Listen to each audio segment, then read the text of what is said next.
السلام علیکم ورحمۃ اللہ وبرکاتہ۔ حدیث کے اندر وضو کے بہت سارے فضائل آئے ہیں۔ ان میں سے ایک فضیلت تو یہ ہے کہ اگر انسان صحیح سے وضو کرتا ہے، یعنی سنتوں کی رعایت کرتے ہوئے، آداب کی رعایت کرتے ہوئے، فرائض کی رعایت کرتے ہوئے اگر کوئی شخص وضو کرتا ہے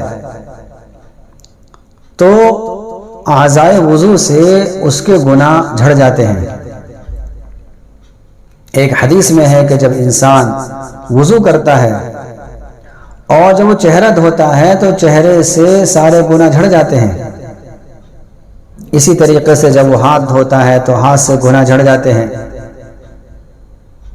یہاں تک کہ جب وہ وضو سے فارغ ہوتا ہے تو اس کے جسم سے سارے گناہ جھڑ جاتے ہیں۔ ایک روایت میں تو یہ ہے کہ وہ ایسا ہو جاتا ہے جیسا کہ ابھی ماں کے پیٹ سے جنم لیا ہے۔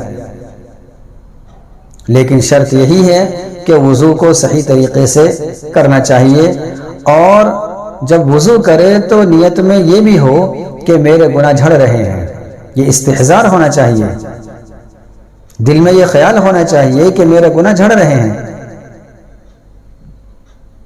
اگر وضو کیا اور یوں ہی الٹا سیدھا کر لیا تو بعض مرتبہ تو وضو نہیں ہوتا، اس لیے وضو کرے تو صحیح کرے۔ اس کا اہتمام باضابطہ صحابہ کرام نے کیا ہے اور دوسروں کو سکھانے کا بھی اہتمام کیا ہے کہ اللہ کے نبی صلی اللہ علیہ وسلم کس طریقے سے وضو کرتے تھے۔